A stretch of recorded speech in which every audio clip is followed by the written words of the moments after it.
Bismillahirrahmanirrahim. Assalamualaikum warahmatullahi wabarakatuh. Perkenalkan, nama saya Kalista Alvina, NIM 201420185, PBS 1E.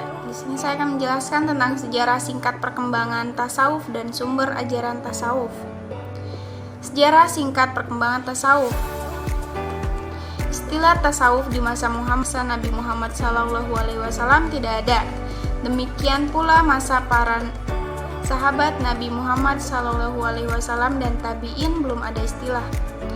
Dalam masalah ini belum ada seorang pun pengkaji masalah tasawuf yang sampai dalam batasan ilmiah untuk mengetahui para tokoh sufi pertama dalam Islam dan siapa yang meletakkan batu pertama bagi pemikiran tasawuf ini.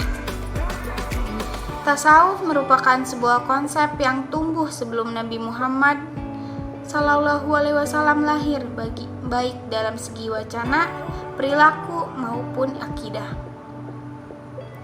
Tasawuf terjadi pada setiap umat dan agama-agama, khususnya Brahma, Hinduisme, filsafat Iluminasi, Yunani, Majusi, Persia, dan Nasrani awalnya. Lalu pemikiran itu menyelinap ke dalam pemikiran Islam melalui zindik.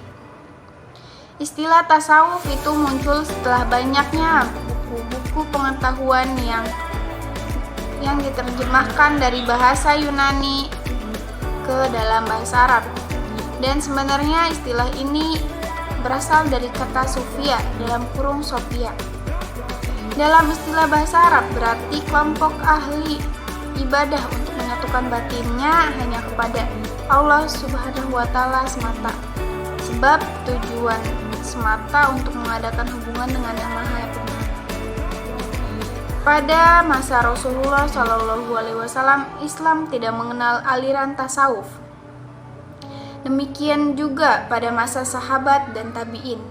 Kemudian datang setelah masa tabi'in suatu kaum yang mengaku zuhud, yang berpakaian suf (pakaian dari bulu domba). Maka karena pakaian inilah mereka mendapatkan julukan sebagai nama bagi mereka, yaitu sufi. Dengan nama tarekatnya tasawuf, ilmu tasawuf datang belakangan sebagaimana ilmu yang lain. Pada prinsip perkembangan tasawuf itu ada 3 tahapan. Yang pertama ada periode pembentukan dengan menonjolkan gerakan-gerakan zuhud sebagai fenomena sosial. Tokoh-tokoh sufi. Selanjutnya ada sumber ajaran tasawuf.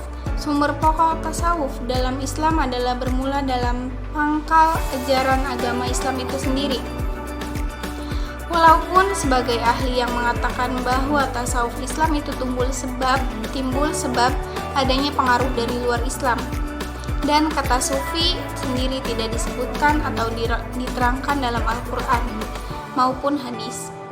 Namun apabila kita mencari dan menyelidiki secara sesama pada ayat-ayat Al-Quran dan hadis, maka banyak sekali didapati dari ayat Al-Quran dan hadis itu yang berfungsi sebagai sumber tasawuf. Al-Quran dan hadis merupakan kerangka acuan pokok yang selalu dipegang umat Islam.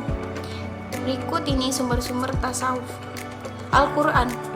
Al-Quran adalah kalam Allah yang tiada tandingannya, mukjizat, diturunkan kepada Nabi Muhammad SAW, penutup para nabi dan rasul, dengan perantaraan malaikat Jibril, dimulai dengan surat Al-Fatihah dan diakhiri dengan surat An-Nas, dan ditulis dalam mushaf yang disampaikan kepada kita secara mutawatir oleh banyak orang, serta mempelajarinya merupakan suatu ibadah.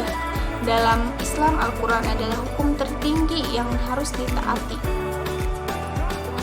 Mengingat bahwa Al-Quran merupakan firman Allah yang langsung ditransferkan untuk umat manusia yang sudah melengkapi kitab-kitab samawi sebelumnya. Yang kedua ada Al-Hadis.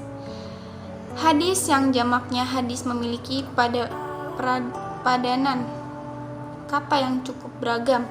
Dari sisi bahasa, hadis dapat diartikan baru sebagai lawan dari kata qadim, yang berarti lama atau abad dan kekal. Pengitilaan hadis sebagai ucapan perbuatan takrir dan hal ihwal tentang Nabi Muhammad SAW dimaksudkan untuk membedakan hadis dengan Al-Quran yang diyakini oleh ahlu sunnah wal jamaah sebagai firman Allah yang qadim.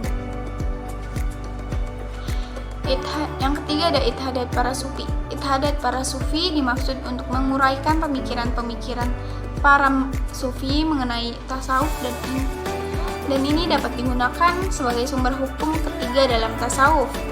Tokoh-tokoh sufi yaitu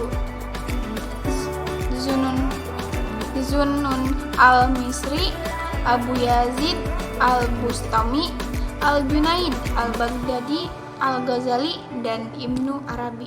Sekian dari saya. Wassalamualaikum warahmatullahi wabarakatuh.